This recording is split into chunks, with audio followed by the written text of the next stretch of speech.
বুদ্ধ পূর্ণিমা অথবা বৈশাখী পূর্ণিমা।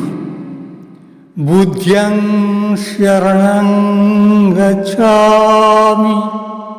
বুদ্ধ অর্থাৎ জ্ঞানী, যিনি জগৎ জীবন সম্পর্কে প্রকৃত জ্ঞান আহরণ করেছেন, সেই জ্ঞানী নিরহংকার সংযতশীল সত্যবাদী সমদৃষ্টি সম্পন্ন ব্যক্তির জন্মদিন।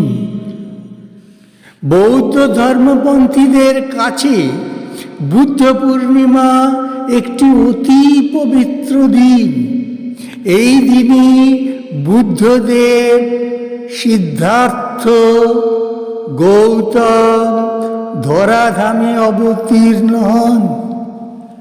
তিনি ছিলেন অবতার, মানুষের দুঃখ কষ্ট হরণ, শান্তির প্রকৃত রূপ বোঝানোই তার অন্যতম কাজ ছিল।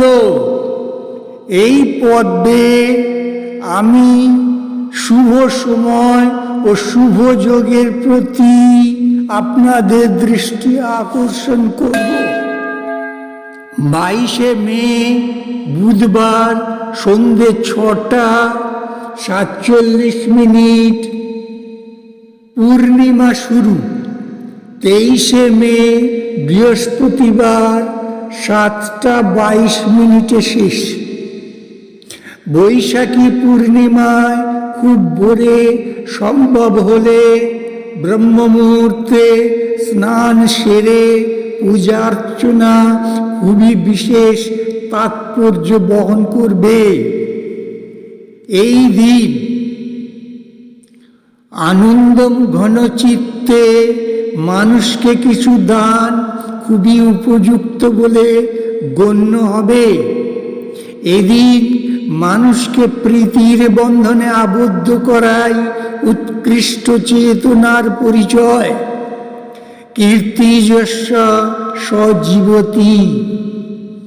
আপনার করে যাওয়া উৎকৃষ্ট কর্তব্য নিষ্ঠা আপনার সাধু মনের পরিচয়। এবছর বৈশাখী পূর্ণিমায় গজলক্ষ্মী রাজ্য সমেত অন্যান্য শুভযোগ পড়বে।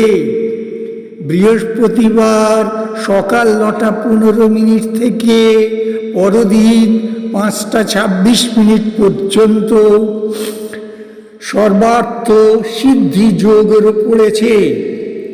শিবযোগ বৃহস্পতিবার দুপুর 11টা 12 থেকে 24শে মে শুক্রবার সকাল 11টা 22 পর্যন্ত থাকছে। গৌতম বুদ্ধ অবতার হিসেবে পরিগণিত হন। আর্তপীড়িত সংসারে নিপীড়িত মানুষের কাছে শান্তির দূত হিসেবে তিনি প্রতিভাত হন। ভিডিওটি ভালো লাগলে লাইক করুন। যারা আমার অবসর চ্যানেলটি এখনো সাবস্ক্রাইব করেননি, তারা এখনই সাবস্ক্রাইব করুন। গৌতম বুদ্ধের পরবর্তী ভিডিওটি সবার আগে পাওয়ার জন্য বুদ্ধ পূর্ণিমার শুভেচ্ছা গ্রহণ করুন।